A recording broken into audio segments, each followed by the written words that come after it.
Rich, welcome to the Front Row Dads podcast, man. I'm looking forward to this chat.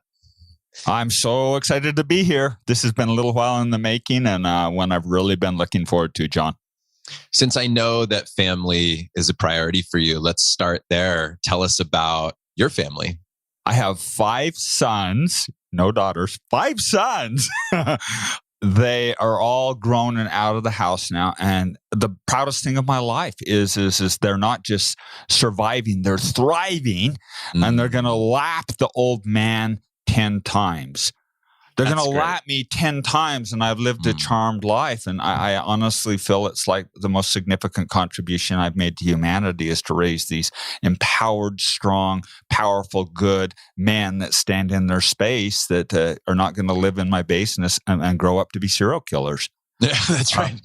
That's right. I also have one other really fun little aspect of my life that many don't know is my wife and I were over climbing in the Everest region in 2001 and found this beautiful little Sherpa girl. And so we consider our daughter as a little Sherpa girl that we brought back and have raised. She calls us mom and dad. So 5 sons, 1 little adopted Sherpa girl, and 9.5 grandchildren. Wow. Well, I know you've lived a very full life, and I think it's beautiful to say that your kids are, going to lap you. And I think that it's just awesome to see what you've built. I want to go back to the beginning of when you're a new dad. Did it feel like you were winning from the start? Because there's a lot that would indicate that you're winning now. But from the get-go, did it feel that way? And when did you really sink your teeth into fatherhood? Well, there's actually 2 stories that resolve with that, John, and 2 very tender stories. It was a huge priority for my wife and I from the get-go. I mean, our big issue is we didn't want to raise entitled kids. And my background is very complicated, a very, very tender story, a story for another time. But I was pig committed to the level that anything it took to be a good father and stand in space and hold the masculine space to provide space for my children. I mean, anything it took. And so my wife and I, could I tell one quick story? Oh, yeah, please. I think what kicked all of this off is I married my true love, the woman of my dreams. It's like, I can't believe it's the biggest marketing ploy ever pulled off to trick this little girl into marrying me. And we got our kids coming along. And early in my career, it was very evident that I was going to earn pretty well and do well. I think 5 years into my career, I was earning more than my father and her father at the end of their career. And it terrified us, John. It terrified us to the point, because everyone we saw that had wealth had screwed their kids up. Their kids were these snotty-nosed, just entitled loser kids. And so my wife and I moved to this super poor neighborhood and thinking we're just going to hide it from our kids. We're not going to let them know. And about 1.5 years into that, I had a friend that came to me and says, Rich, this is the stupidest plan I've ever seen. First of all, you're not going to pull it off. Second of all, if you do pull it off, you'll screw your grandkids up. I mean, when they do get that resource and money, they won't know how to handle it. And so it so put me on the floor, John, that I went on this deep spelunk of what models are there out there.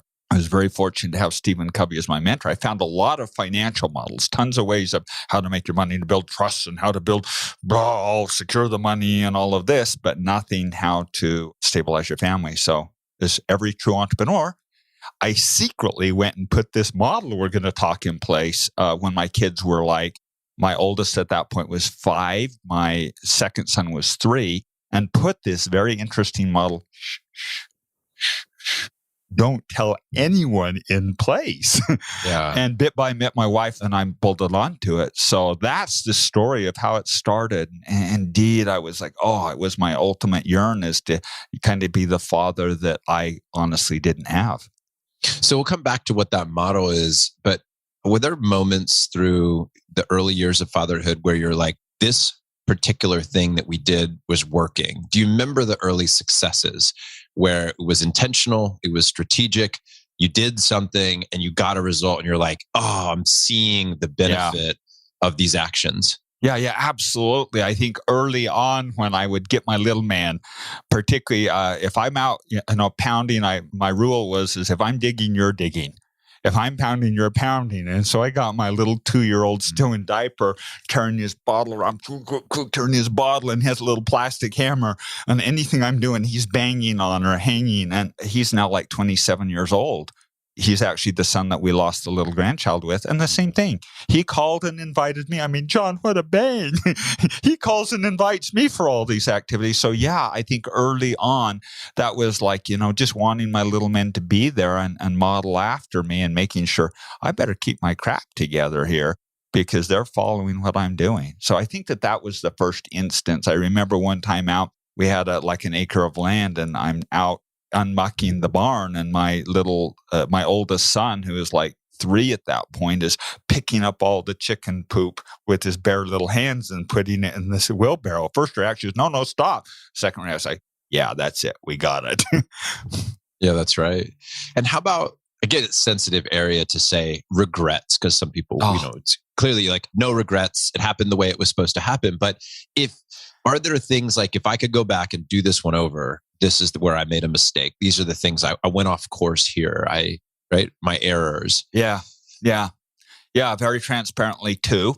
But not significant. And I've apologized, because I was very athletic and very into sports and loved that. And I thought, okay, a good dad throws ball with his kid, right? And so my oldest son, Johnny, was out there and I got his mitt and I'm throwing it to him, and he keeps like, and so I say, it's no big deal. It's not going to hurt if it does. I make him posting and I throw the ball at him, hit his chest. He starts crying. Come on. So I escalate it. And it's like, oh my gosh. And I got done with that. And I realized, oh man, I'm trying to turn my kid into what I am. And it broke his heart. He never wanted to do baseball again. Right. And so I learned with him. And I've apologized. A matter of fact, we jokingly talk about that. And he sometimes, it doesn't rub my nose in it, but reminds me, remember, Dad? And I did. I'm sorry, son. Let's never do that again.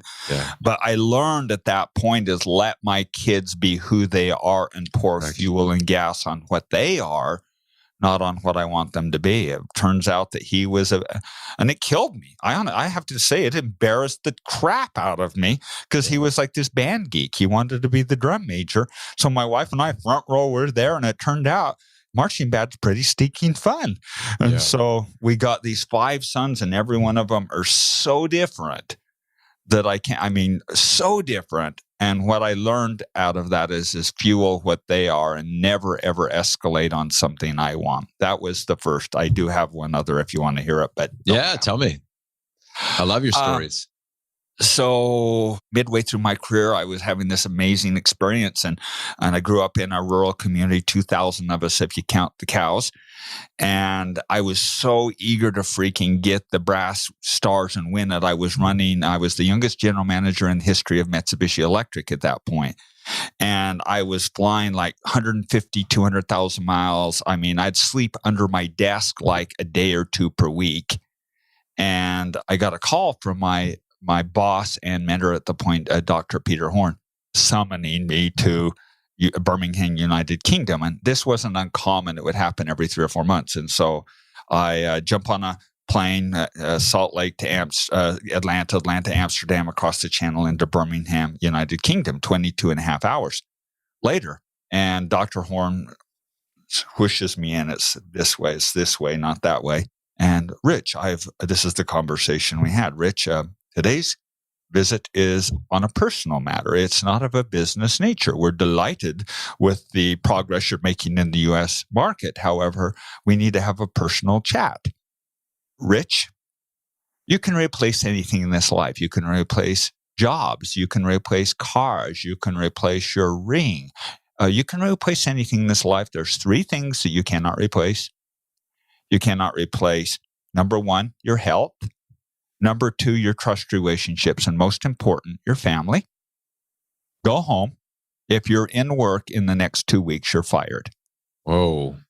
Very, very long 22 and a half hour flight home as I thought of all the insanity that I'd engaged in and how out of balance my life had become and the garbage my wife had put up with. I had been it was in the early days of opening India, and I'd been in and got pertussis, even though I'd been vaccinated. My family too, and brought it home, and some genetic thing gave it to all of my sons. So I'm up all night long vomiting, storming around, not able to breathe. And so are my sons, and my wife sitting there cleaning vomit up. My youngest son at that point was Nathan, and Nathan was about 3 months old, and it's life-threatening for young kids. And despite that sickness, I was off being Mr. Wonderful. I didn't stop. It wasn't transmittable, so I wasn't stopping, and I was still working and flying around and doing all this insanity. And I'm thinking of this on the plane ride home, and at one point my wife actually had to go to the emergency room. My son Nathan would stop breathing, so she'd stop the car, run in there and take care of him, get him going again, and had to go to the hospital. And she spent a couple of days without me there, with me trying to be this Mr. Hotshot. And I thought, oh my gosh, what have I done? And I get home and I race to my home. And the first thing I do is about 5:30 at night. And I race to my son Nathan to pick him up, to apologize and tell this little boy. And when I picked him up, he screamed, pushed me away. My son didn't even know who I was. And at that point, I decided that I was not going to keep pursuing that life. And that's actually what drove me out of the corporate world into entrepreneurship.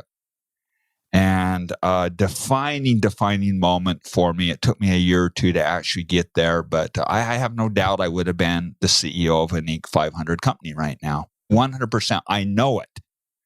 But I would have done it likely with at least one, probably a couple of pretty good addictions, and I would have done it without my family. Yeah. And that was a defining life moment for me. I talk about it all the time, how deeply I am grateful for Dr. Peter Horn. You can replace anything in this life. You can't replace your health, your trust relationships, and most of all, your family. Best decision I ever made in my life. And by the way, guess whose Nathan hero is? That would be me. Yeah. That would be me. The most like me of all my boys. He's a new, improved Rich. And I love and adore him. He kisses me on the cheek and the forehead when he sees me. He's a big 6'2", strong, big football playing good boy.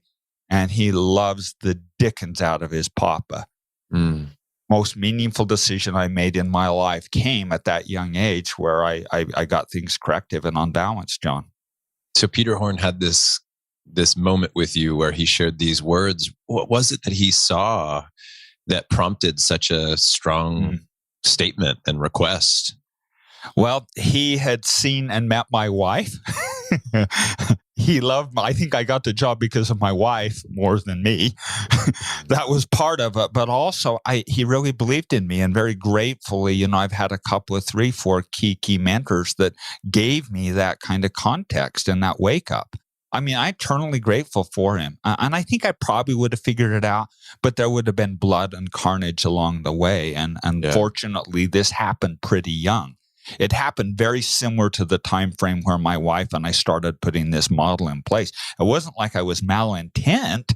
It was just like, that's what men do. And I didn't have any role model of how to do this. I mean, I was making this, I almost swore there. I'm not going to swear, but I was making this up. Yeah. So that's the thing I'm, so excited is bit by bit, then my wife started being very deliberate in our parenting, without being over controlling and manufacturing. And I got to tell you, it's all the joy of my life now. I mean, every bit of joy in my life comes now from these relationships, and it ended up also taking out all the pressure out of the teen years. So it was a delight. It wasn't a, hot mess like so many people, I experience with. Well, 2 things. I'm going to come back to relationships in a second. That's a great transition into one of the questions I wanted to ask you. I also want to, I guess, along the lines of relationships, would be your comment about Peter and the story about Peter challenging you, right? Calling you up, maybe calling you out as well, but really calling you up into the best version of yourself, for you and your family. I love having guys like that around. Having guys like that in my life, because I was talking with a friend, Steph, for an interview yesterday, and he was talking about how it's great to have men in your world that are like, you've got this. Yeah. You got this. You're killing it. Like just encouraging you along the way. And it's also great to have those guys in your life that like, you got to get a hold of this. Like, this is getting away from you. Like, I see better for you, and you're not living up to your potential. Both those through trusted relationships are so important to have. Somebody that will not let you be slipping for too long before they'll say something. Hey, I've noticed that you just don't look as healthy as I know you to be at your best. I've had that conversation with somebody recently. So also on relationships, I was giving a clue to this earlier, but there's some great alignment with this conversation, with what you're doing right now with Legado. And we'll get to that in a second. But it just so happened that last night I was at a comedy club downtown Austin, 3 miles from my house. And I was sitting just a few rows back, and I'm sitting with a bunch of front row dads. We had, several front row dads, some other great friends in the room. Mike McCarthy was there. David Osborne was there. My friend Jesse Elder, Hal Elrod. Like, it was just a room filled with great people. But guess who's on stage, Rich, is Garrett Gunderson. Oh, I'll be. Ben Greenfield. Oh, my. And Ryan Moran. They're all performing. And Ryan and Ben were doing their debut stand-up. And Garrett, of course, has been on stage a few times before. But I know you know these guys. Oh, my heavens. Oh, I know you've made an kicked impact. The bucket over. You did have a little surprise, didn't you? And the other one is, I'm talking to my friend Mike Chu the other day. And I know you've done work with him, and he lives a mile down the road from me. And your name has come up. I can see the influence that you've had in these men's lives. I know that you have had a big impact on Ben.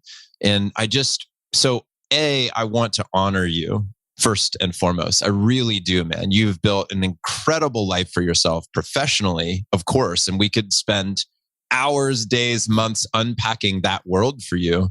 But the thing that I was most interested in here, and of course the reason we're talking, is because of what you've done for your family, and now you're helping other men to create a legacy for their family, to make an impact now, but one that will also carry forward into generations. Because as specifically for this audience, these business owners and these entrepreneurs, and a lot of men in our group have created success in those areas. And they want to keep winning there. They just don't want to do it at the expense of their family. Yeah. So let's talk about what you've built. Let's dig into that. Let's talk about how you've helped Mike and Ben and all these other people. And I have your stuff, and it's impressive, and your team is impressive.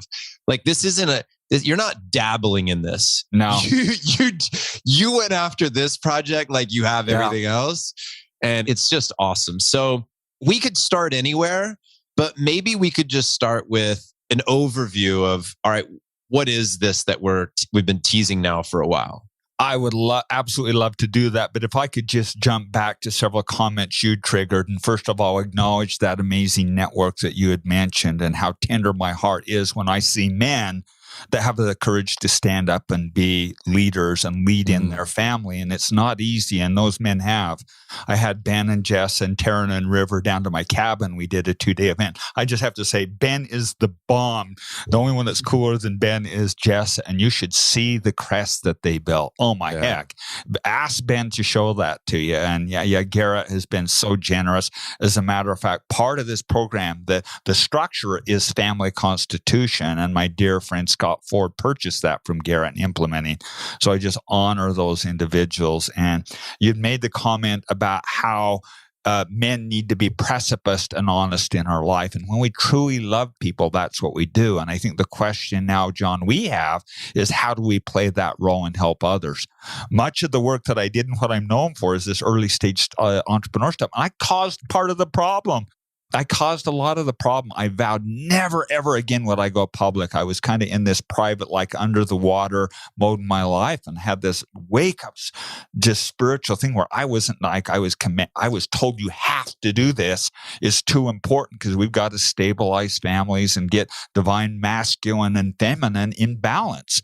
We can't dummy down being men. Please don't dummy down. I want my sons to stand in their power, and I want them to be good, strong, wholesome, stand for protective men, not these wimpy little, I know that's politically incorrect to say, but it's like we need to stand up and do and make stuff happen, and that's what women really want. And so this platform was all built around that John. So if I could put that in before we jump into the Legado family framework. Yeah, that's right. Yeah. So when you look at the Legado family framework, let's talk about, is there a foundational element to that program? Because there's a lot of pieces to it, but is there a starting place? Or maybe it was when you built it, or maybe you feel there is one now.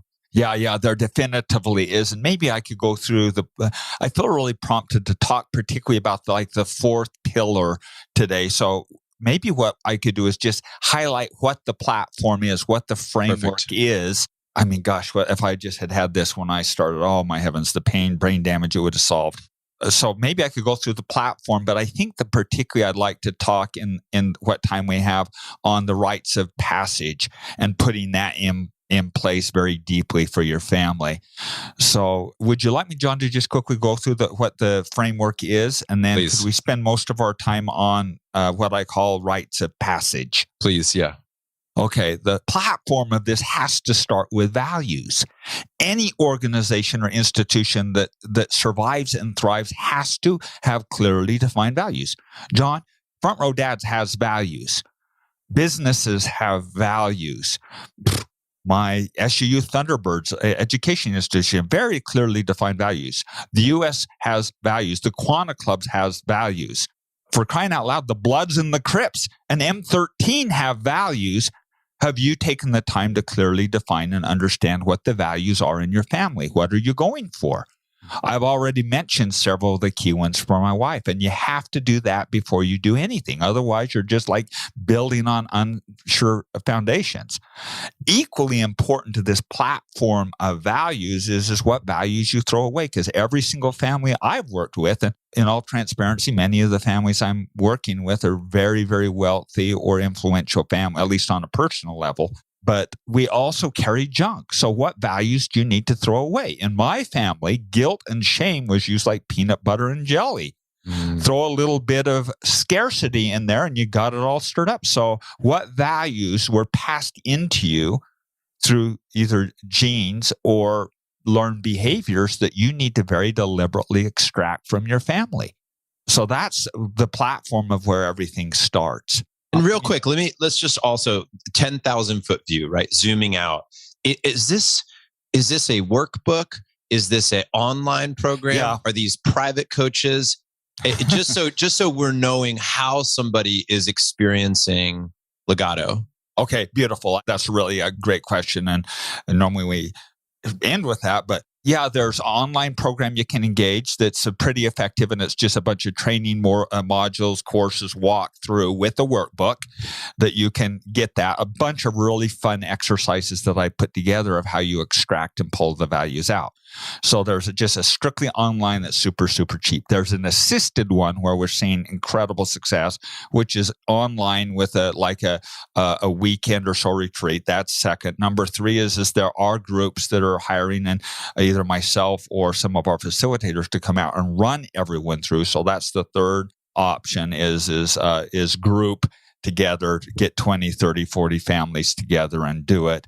And then the very high, the highest end is where I'll only do 10 per year, but I do come in and work with one-on-one with very select families or individuals. Cool.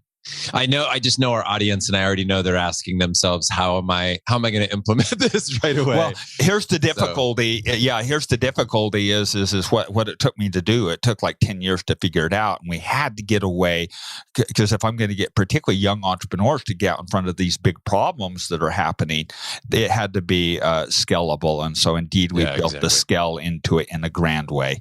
And you've seen some of the deliverables. It's world class. It's the best thought leadership. There's not a close second. It's the best thought leadership I put into the world. Yeah, it was really well done. Definitely was not thrown together in a week. This was 2 years. Well thought out. Yeah. And fun. Let's talk about the rites of passage. And this is particularly interesting for me too, as my son is about to turn 13. We've had these discussions in the group about rites of passage. I think there's some really creative approaches to this. let's talk about what are your feelings around rites of passage. Super. If I could do this, paint the framework, and then I'll jump into rites of passage and dig on that. Because would that be okay? Please. Any institution that endures, anyone that actually holds any weight that survives has to have values defined. And then on top of that, they put symbols. Do you have a family logo? Do you have a family mascot? Do you know what your colors are? So symbols. Doctrine, what's the defining doctrine? Do you have mission statements, mantras, slogans? Do you have that in your life? The third is traditions, cadences of traditions that are really deliberately put in your family. So those are the first three that are required to endure. You'll never find an institution ever, whether it's religious or governmental or educational or any of those, have all of those. And I put those deliberately in my family, walk you through doing that. But the cement, the ultra glue cement that I put in was this rites of passage concept number 4, followed with the work that Scott Ford does is how do you implement financially and get all the structure in place so you don't screw up your generations forever. That was Garrett's work with family constitution. So those are the 5 that go on top. And we'll jump into number 4, rites of passage. Great. Thank you for putting that frame together. That was really good. Thank you.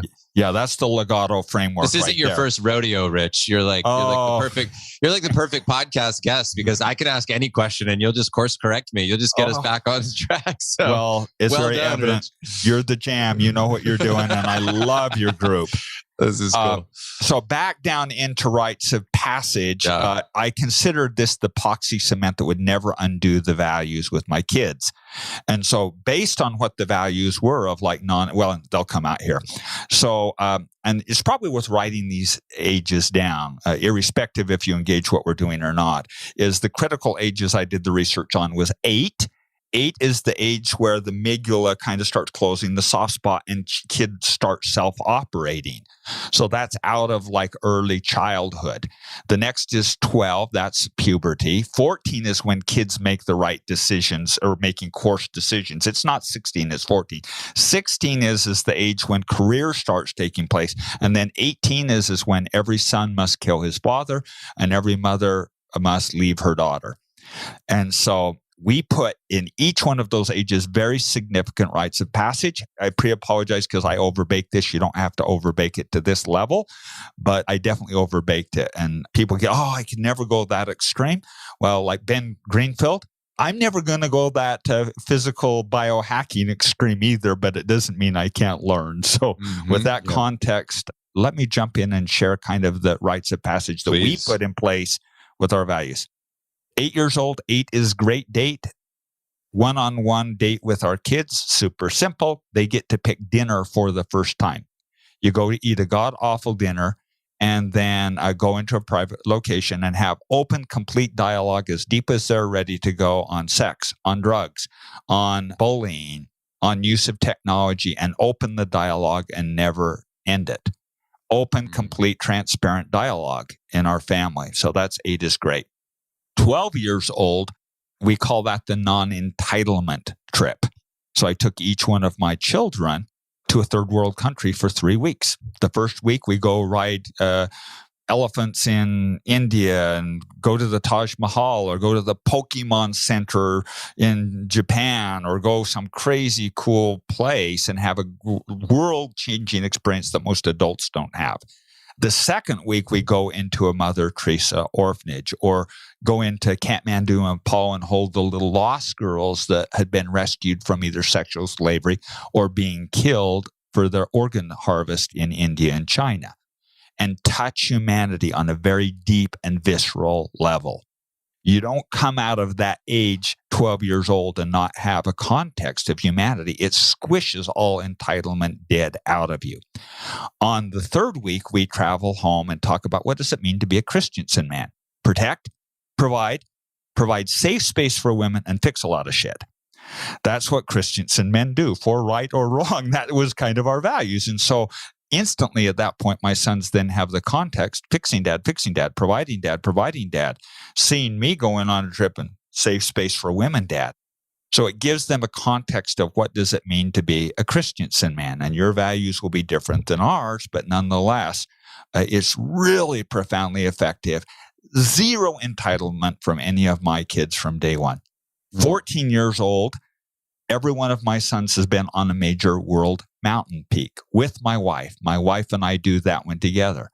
That is the private victory, not public victory. I don't want my sons throwing the winning football touchdown at 14 and chasing that the rest of their life. And getting carried off on the crowd shoulder.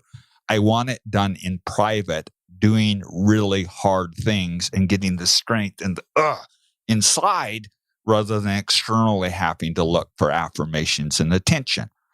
So each one of my sons have done very, very, very hard things and have capacity internally to stand alone when they need to. That's the private victory, not public victory, and being able to even, I'm not going to go down that path when friends and peer pressure come in. 16-year-old, I think, is particularly interesting and titled into one of our major programs that has got a lot of attention. I think your group will be really interested. My sons each, and here's my zigzag principle, bootstrap entrepreneur guy coming out, but my sons each committed to me that never again will they ask for anything. As a matter of fact, at 16, they take responsibility for paying for their own college, their own mission, paying for the family vacations, paying for the family dinners from that point forward. But what I will help them do is create a business. Each one of my sons created $1 million business when they were in high school. My first son created one. My second son created two. My third son created a really fun, enduring one. My fourth son was done, saved for everything by the time he was like 13. And so he says, Dad, we've done that. I'm kind of bored of that. I've created 7 businesses already. I got it saved. Will you write a book with me?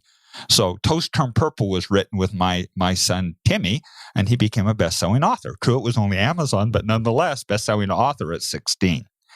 My son, Alex, was done by the age of 9, kept doing them, but then when it came his age, he's actually the one that sat and built the studio up. How much do I ever have to worry about my children living in my basement and not contributing? Who buys lunch? Matthew called me up to go putting last night and says, Dad, I know you can't swing a golf club yet. Let's go putting. Who buys dinner when we get done? It's not me. If I had daughters, I wouldn't be freaked out and worried about them being with, what is that terrible thing, like fans only or whatever. It's just not on the table. They learn to be strong, independent, career, take control at 16 and become we call that futurepreneurs, teaching your children and modeling through to teach them to take control of their own destiny.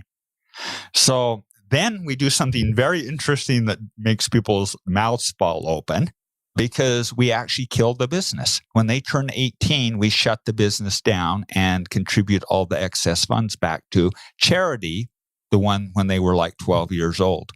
And then they go and spend 2 years serving humanity, learning another language. By the way, this is the hardest of all the rites of passage for us and for them.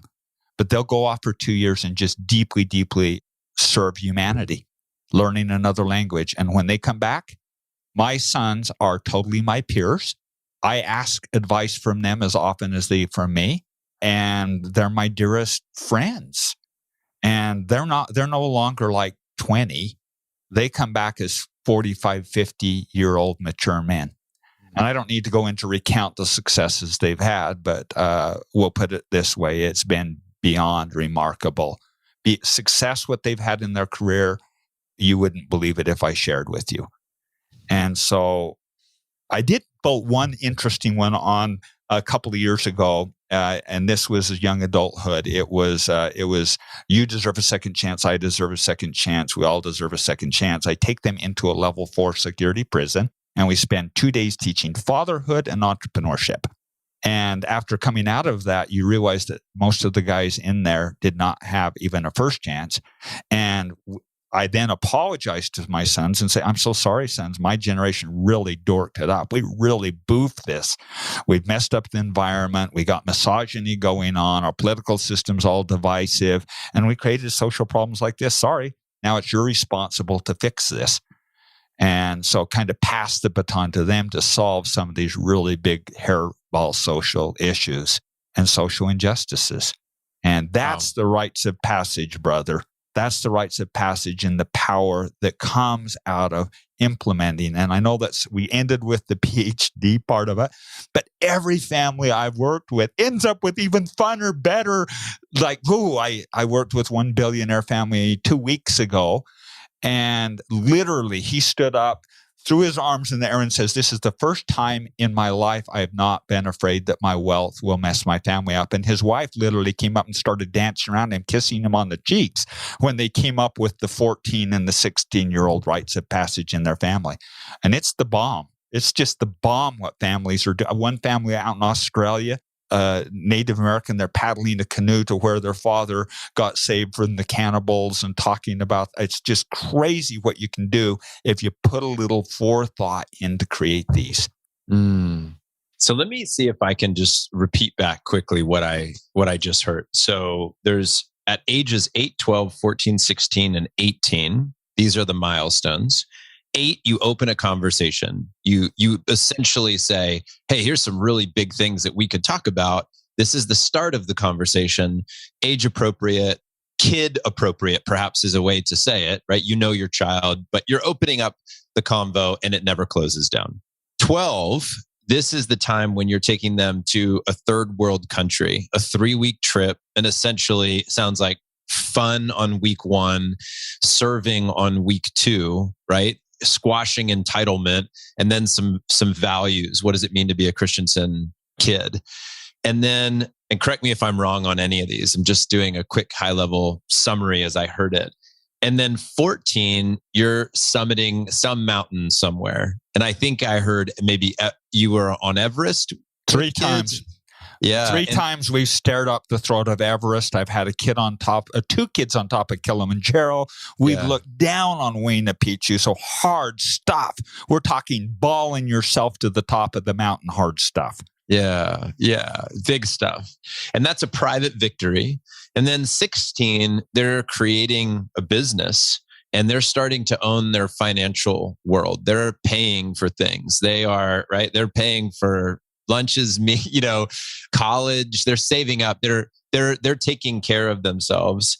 And 18, you sell the business off. Correct? Close it down. Give any excess money to the charity that they might have connected with when they were 12. Yeah. And then they're spending 2 years abroad somewhere, learning another language, giving to the world, serving. Did I roughly get it? You got it. You nailed it. You dead nailed it. And the big question people ask is, why would you ever kill the business? I do not want my sons underneath my wings. I want them to be their own men. Because you were helping them with these businesses at 16. Oh, absolutely. I'm using my skill in kicking doors open. And although they have a lot of skills and they take it, it does take nurturing. You know, and I mean, we're a weird family. We're the geeks of all geeks. When most family are talking about football scores, we're talking about Porter model and how to dissect a market. So my kids get it at a very young age. Yeah. But at 16, they still need some support. And I do not want, and there's one other major challenge, honestly, is, my one son had like 16 of his fellow employees. And at what point your son's earning more money than the superintendent, the principal, and any 10 faculty combined, you've got a whole other set of problems that you have to deal with. And so I think shutting it down and letting them go rebuild from the start it ended up being a very smart thing for us. Okay. I feel like right now, I'm like, I did poor timing on this because right now I want another hour just to talk about this. So a couple of things that I'm going to say very quickly, Rich, and that is, one, I really want to find a way to continue to involve you, the Legado principles, bring this into the Front Row Dad community, because it's what inspires me right now to continue to weave the fabric of what you have built in our community together. I'm excited about this. I am too. Can I just acknowledge what you've done? You're amazing, and the good you're doing with Front Row Dads. I do not know one other organization that stood up with integrity, because I know what you've done, and thank you for even having me on. Well, I appreciate that, man. This is very much in alignment. Very easy to have this conversation. So, couple of questions as I get into the detail of this and the practical execution of this, because I can hear my audience asking themselves a couple of questions. One would be, God, if I just take what Rich did and I duplicate it, am I just a copycat? Am I not really a leader for my family? How much of this needs to be customized? How much do I need to create so that I can stand in my front of my family and say, oh, I took what Rich did, but I made it 10 times better. Yeah. I can tell you, I personally get paralyzed sometimes by how much do I copy and paste and how much do I need to customize? How might men think about this? Okay, so what I'll make the statement is if your value aligns with mine, great, use some of it. But first of all, you've got to define what your values are. And the way that we set this up, it's fun, it's easy, it's exciting. Your kids will actually be begging to do that. As I teach this, particularly when I had my sons come and they would do it, the kids would all show up like that. And then pretty soon it's like, come on, mom, dad, get going with it. And it's fun. It's not hard, particularly with all the fun little exercises that we've set up. And you've seen some of the content. So yeah, you can duplicate the things that make sense, but for crying out loud, if my value is non-entitlement and yours is about art and creation, you can't copy what I did. And the rites of passage, you can come up with the way we frame the exercises. You'll come up with better ones. I'm looking at what Ben and Jessa did, and I'm going like, oh my gosh, that's better than mine. This Australian family paddling a canoe across the channel and going to where their grandfather got saved from the cannibals. I want to do that. I want to dedicate 20 acres of a farm and have my kids come and participate in the law of the harvest. So there's so many fun things that are coming out of this. It would be regretful just to cut and paste. And quite frankly, your logo, we didn't even talk about creating your family logo and symbol and what your spirit animal is and what your wife's spirit animal is, and what your kids' colors are, and all these super fun things. You don't want to copy mine. You're going to want to do your own. Yeah, absolutely. And how about, so I've got a 12-year-old and a 7-year-old. I'm really excited about this. Would you include them in the conversation of creating it, or would you roll it out to them? Absolutely. Or is that completely family dependent? Family creates the values. You and your wife are the core base values. Then the family mission statement, which derives out of the values, you create. Then you actively involve the kids in the things like we did, what was called Christiansen Boys. The word cloud that each family member gets to contribute a fun adventure. One of my sons put that. Goofy. Timmy put that one. Passion. Danish. We like to skinny dip. That's what that means. Soul, son added. So the word cloud, yes. I believe that the base core mission statement needs to be defined on 6, no more than 10 keywords that then we create hang tags out of, that so it becomes very memorable and you just start saying like, live strong, die hard, defenders of the faith. My kids know instantly, or do the right thing, damn the torpedoes. Those are tied into values, but that's then the slogans that we make say, like donkey, that means chill, hang out, cool. Or Charizard, go protect and breathe fire and hold safe space for women. So you get all these hang tags that you do involve the kids with, but you're age 7 and 12. Oh my gosh. You're at the bomb perfect age. You'll avoid all the brain damage that most parents have with their teens as you do this stuff. Well, talk about practical execution of this. You decide that you're going to go hike Kilimanjaro. How do you source that trip, Rich? Do you find a guide? Are you reaching out to your community and say, guys, I want to climb Kilimanjaro. Who's got connections? How do I pull this off? How do you go from, man, we should climb a mountain, to this is the mountain, here's how we do it, execute? Tell me about that. Well, for us, in our situation, we're avid mountain climbers, so I do have an agency I could recommend if it's mountain climbing. But for crying out loud, you don't have to go climb. I mean, some people, the wife will say, forget that, I'm out of this program. Yeah. So there's one guy I know that does like surfboarding. He's an amazing guy, and he likes to surf, you know? I mean, you got to pick what your family jam is. Yeah. If it's going back to see the World Series, then make an event of it and understand whatever it is, but tie it into the value. Just stop. Please stop. Stop already doing all your cool trips without intent. That doesn't bring result. You don't have to go kill yourself and lose 20 pounds and climb Everest like we did. I mean, we're a bit extreme, and that's why I pre-apologized. So, you can take and learn from some of these things that we did. And if mountain climbing's your jam, I know the people. Yeah, I can turn you in. Matter of fact, I think in the workbook I put it. But you don't feel you have to do that. If art's your thing, arrange to get back there and do something with Lin-Manuel Miranda and go see. Right. Yeah, whatever your jam is, just tie it in and stop with the non-intentional stuff. Yeah, well said. That was a really good point. How much are you giving to your kids freedom when it comes to creating their business at 16? Like, how much is on them, and how much are you controlling, directing? I'm a huge believer in not forcing and contriving anything. Even in our family, few rules, high expectations. And so it's a collaborative discussion of what are you going to do? And they're eager. As a matter of fact, that's some of the fun thing in that fifth leg.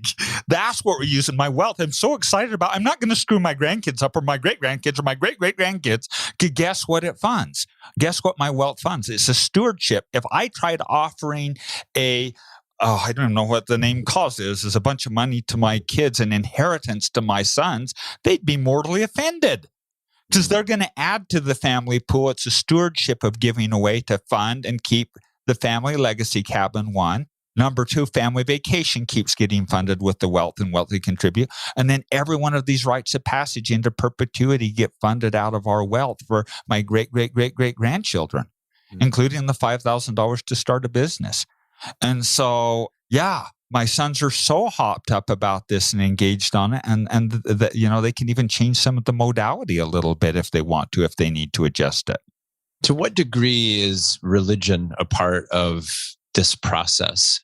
It's not at all. It's not at all. Although I think everyone taking the base of your faith, and again, if there's faith, we are honestly deeply Christian.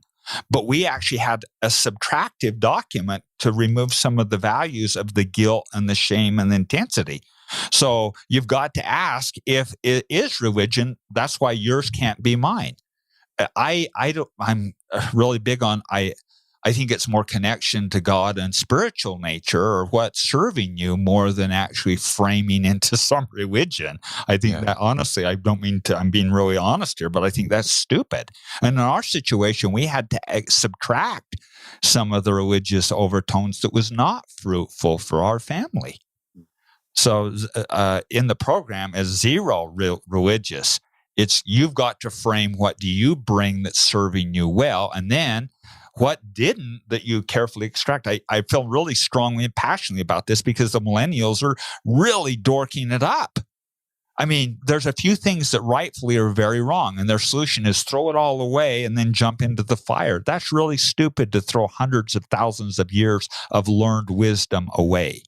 Mm-hmm. What we need to do is surgically dissect the stuff that's just junk and broken and throw that away. And then what really is serving and sustainable and supportive, then keep that.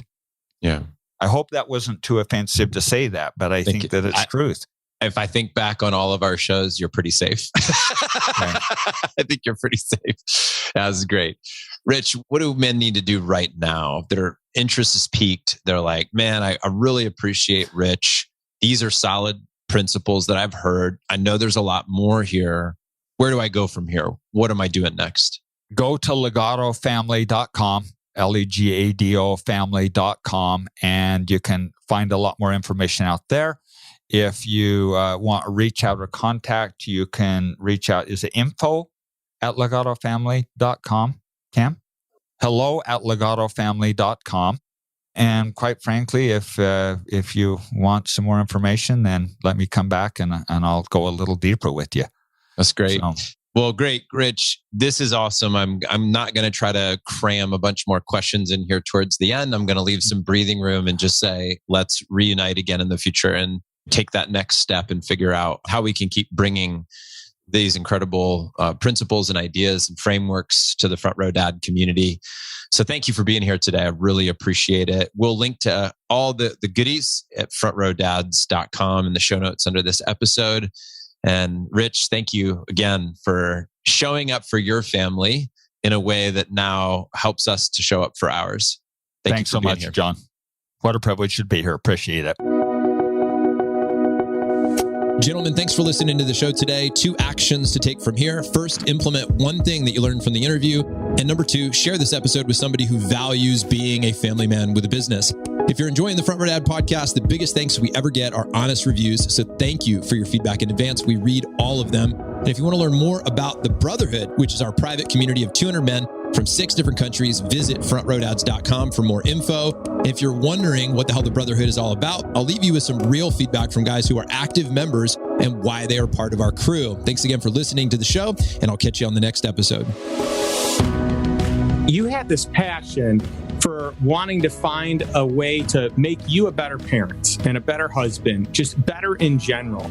And so you developed this community of like-minded men that aspire to be better and aspire to put family first and business second. And so to me, there's no greater place I'd rather be. You know, people ask me all the time, like, if I could only pick one group, mastermind, organization, whatever to be part of besides my own, it's always yours. And that's it. And by the way, part of that has to do with you and the leader you are and the way that you treat people and how you show up and the level of preparation that you have and the quality and amount of value that you offer. And then part of it's in the community that's been assembled and these unbelievable like-minded men that show up willing and ready to serve and to give and to share. And so to me, there's no better place that I can be spending my time. I look at 2 different things that we can be doing with our time. One of them is growing relationships and starting first with the most important relationships. And the other one is growing our financial acumen and our wealth to be able to do the things that we want to do and have impact and be able to spend time with the people that we value most by buying that time back. So to me, what you do and what I do is a great marriage of what I think is most important. And I would also throw in there that health is, you know, the other component of that. And I feel like the community that you've built, that each of us have built, is also centered around that. Because you talk about being a great husband, parent, that's going to come from taking care of yourself and making sure that you have the energy to be able to serve. And I do the same thing on a wealth standpoint, because wealth to me is not just about money. It's actually about having the time and the space to have your personal health. I would take having great health over no money any day of the week, rather than the inverse of that, having a lot of money but no health. So to me, those are like the 3 most important components. And to me, we're always merging those 3 in the things that we each do. And so I think that's why there's a lot of crossover of, you know, members. That's why what you do resonates so much with me. What I do resonates so much with you. I joined as a lifetime member for that small little window where you offered it. I'm like, I'm in, because I know if I'm going to commit my time anywhere, this is it, because it makes me a better man, makes me a better husband, makes me a better father. It encourages me to really step up my peer group with other like-minded men so that I can be on mission, on point with other people that will hold me accountable at the highest level. John and I met a year and a half ago with the launch of my first book. And as we were going through the interview, I began to ask him questions about the Brotherhood, and it resonated within me that a community of like-minded, like-hearted men that wanted to win, as he was just saying, at business and in life. And I'd reverse that. I want to win as a dad, and then I'd also love to be successful in business, because I feel like if I don't get the dad right, who cares what I did in business? That's my legacy. That's what lives beyond me. So to tribe up with a bunch of dudes going in the same direction with the pillars that are in place and the way that not only are you encouraged, compelled, you're chided, you're laughed with, but you get to pace yourself, but you can get around a band of dudes that you can trust, you can share with, you can grow with. And just recently completed a time with these guys. We did a fast at the start of the new year. Every day I would tune in to the little app where we were sharing comments, and I was so impressed how you could see guys that were further down the road and things like this, guys that were just starting, and the camaraderie, the encouragement. So for myself, this was a total fit, and I would encourage any dude that's looking for a place where you can feel connected with a band of guys wanting to go in the same direction. Front Row Dads is for you.